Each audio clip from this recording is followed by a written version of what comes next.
Now, what if I were to tell you that it doesn't matter how long you've been hiking or even just going out for a run, chances are you've been tying your shoes wrong this entire time.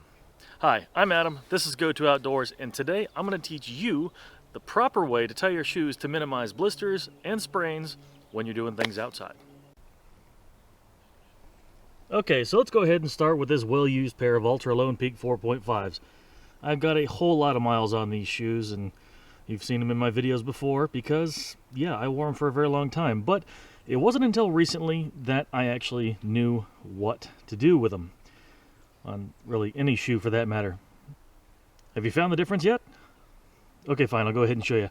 It is actually right here. This is the difference. You see? That's got a little loop right there. These ones don't. That's how I've tied the shoes pretty much since I've been wearing shoes. And it's wrong if you're going to be doing anything outside. This is the proper way. This is actually known as the heel lock method. And that's what that second hole actually is. That hole right there, dead center of the screen, is called a heel lock. Yeah, I've been doing it wrong too. And as you can see, I use this technique on my everyday wearing of shoes now. It just makes sense. So how do we go ahead and use the heel lock method when we're tying our shoes? It's shockingly simple, and I'm kind of mad I didn't know it before. Let's go ahead and show you. So let's take a look at the shoes that you probably have that you wear on a daily basis. If it has this little hole for the heel lock, which most trail runners or running shoes and sneakers typically have those, it's super simple. All you have to do is take the last side of the lace that you had, turn it back around, put it back through the outside so that it creates this little loop. Of course, go ahead and do that on the other side too. All right, kind of like that. And then it's just a simple crossover. You take the inside portion of one of the laces you put in, you bring it through, you put it through the center of that loop, tighten that, and you just rinse and repeat on the other side. So when you tighten it, it kind of makes that little pattern right there. But yeah, then you just pop your shoe on, make sure you have the two strings that are through the loops on the outside, and then just tie your shoe like normal.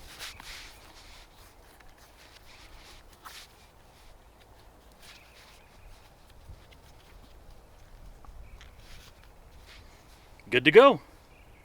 So now what you end up with is just a well-tied shoe that actually helps keep your foot locked into place, hence the heel lock. Now, like I was saying before, there are actually a couple benefits to using the heel lock method of tying your shoes, or your hiking shoes, or your trail runners, any of them.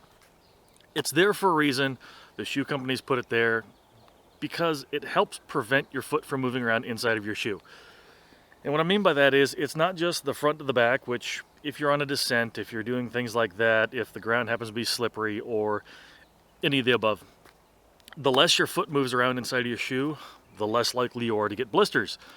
Some people are just prone to blisters. I'm not saying using this method is going to prevent those entirely. They happen. It's a way of life for the average hiker.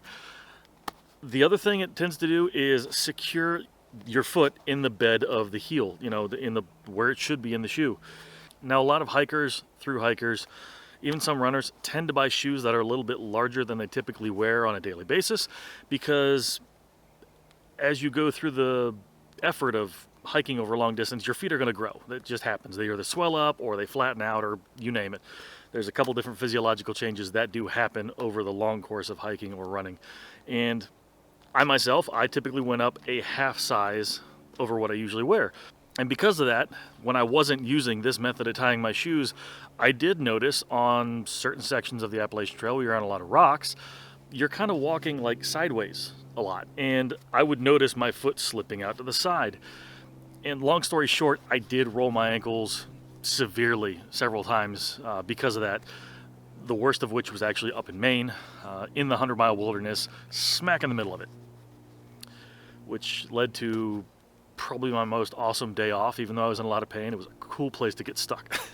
That being said, since I've actually been using this method, I've been on super muddy terrain, slippery terrain, done a lot of descents, done a lot of climbs, and I can't say it's just because I'm not pushing myself as hard as I was, but I have not actually rolled my ankle once since I started using this method of tying my shoes. Is it going to be a cure-all? Probably not. You still have to put your foot in the right place and be steady and kind of know what you're doing. That's just the nature of the game. But that said, I have not gotten any blisters. Actually, I don't get those very often anyway. But I have not rolled my ankles at all. That's my main concern 95% of the time when I'm out on the trail. Obviously, I'm a bigger dude. I worry about my feet. I worry about my ankles. I worry about everything from the knees down, essentially, whenever I'm hiking. And just learning how to tie my shoes this way has given me a little bit of peace of mind and a lot more confidence on certain types of terrain. So it's worth trying out. What can I say? It's really, really helpful. So like I already told you, I felt like a goober when I finally found out how to do this technique of tying my shoes, because I use it every day now. It's what I'm going to continue using. And yeah, side benefit, I should mention, have you ever tied your shoes and wondered why your laces were so darn long? Like they were almost, you're tripping over them. When you have to double them back over again, you take up a lot of that slack. So give it a shot. You might not trip over yourself anymore. Don't quote me on that. I still trip over my feet sometimes. But that's the heel lock method of tying your shoes. Go ahead and give it a shot, and who knows, you might actually be happier with the way your feet feel after a long day of walking, running, or hiking.